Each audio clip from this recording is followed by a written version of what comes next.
नमस्कार, मी विनय कांबळे. आपण पाहतात रिपब्लिकन वाय 24 न्यूज. आवाज तुमचा बातम्याची. सध्या मी भीमा कोरेगाव या ठिकाणी आहे. आपल्यासोबत सोंडे सर आहेत.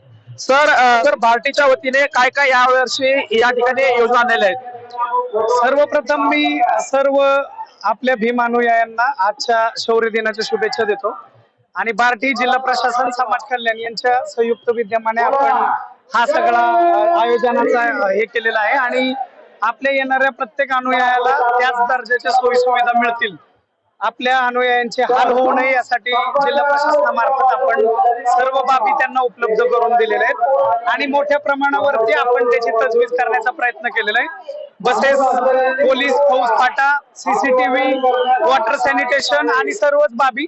आपल्या लोकांची संख्या इथं येण्याची दिवसेंदिवस वाढते, त्याच्या अनुषंगानेच आपण त्या पद्धतीने या गोष्टींची सांगड घालण्याचा प्रयत्न केलेला होता. तुम्ही जे सांगताय की अनेक मूलभूत जे सुविधा पाहिजे त्याच्या आम्ही अनेक जागी बघितलेल्या आहेत.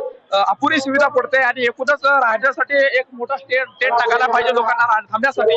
तशी व्यवस्था अजूनही झालेली नाही आणि संडास बाथरूम जे कमी पडत आहेत आणि मुळामध्ये आंघोळीची देखील काही लोक बाहेर गावी जातात, म्हणजे देशातून कानाकोपऱ्यातून लोक येत आहेत, त्यामुळे आंघोळीची देखील सोय व्हावी अशी अनेक जणांची मागणी आहे. आता डे बाय डे आपण या प्रोग्रामच्या आयोजनामधनं प्रशासकीय हे सुद्धा आपण शिकत आहोत आणि त्यातून येणाऱ्या अनुभवातनं हे सगळं पुढे चाललेलं आहे. आपण या वर्षीच्या नियोजनामध्ये बऱ्याच बाबी बघत असाल की तुम्हाला त्या नाविन्यपूर्ण दिसत असतील, जसं की वॉकिंग ट्रॅक, आपण केलेल्या पार्किंग, तिथल्या सोयी सुविधा, त्याच्यानंतर तिथं असणारे सगळे हिरकणी कक्ष आणि बाकीच्या गोष्टी.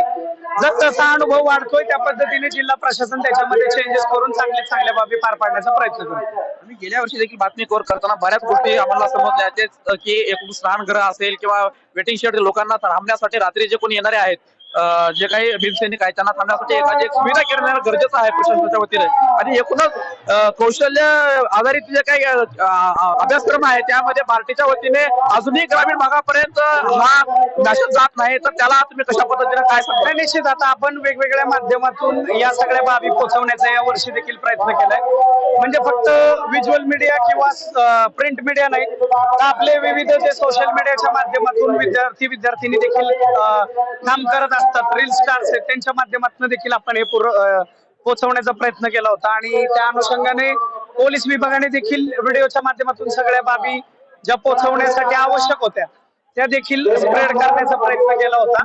त्यानुसार आपण सगळ्या गोष्टी पार पाडत. काय आवाहन करणार आहात जनतेला? आता भीमसैनिक मोठ्या संख्येने दरवर्षी येत आहेत आणि प्रशासनाच्या वतीने आता काय म्हणून आवाहन करणार, एक जे काही अभ्यासक्रम असेल, जे काही कोर्सेस चालतात तुमच्या पार्टीच्या माध्यमातून, त्या संदर्भात काय सांगा?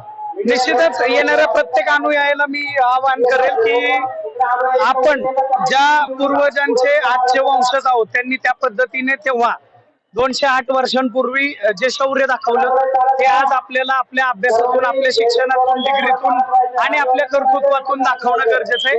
तत्कालीन कालावधीमध्ये कायद्याचा अंमल नव्हता, राजेशाही किंवा इंग्रजांचं राज्य होतं किंवा पेशव्यांचं राज्य होतं, परंतु आज भारतीय संविधानाच्या अंमलाखाली आपण सगळेजण जगत आहोत.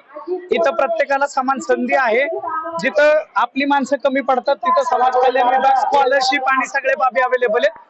त्यातून शिक्षण मिळवावं, हायर एज्युकेशन साठी मुलांनी प्रयत्न करावे, वेगवेगळे उद्योगधंदे स्थापन करावे आणि त्यातून स्वतः घडवा आणि समाजाला घडवावं. धन्यवाद. जय भीम.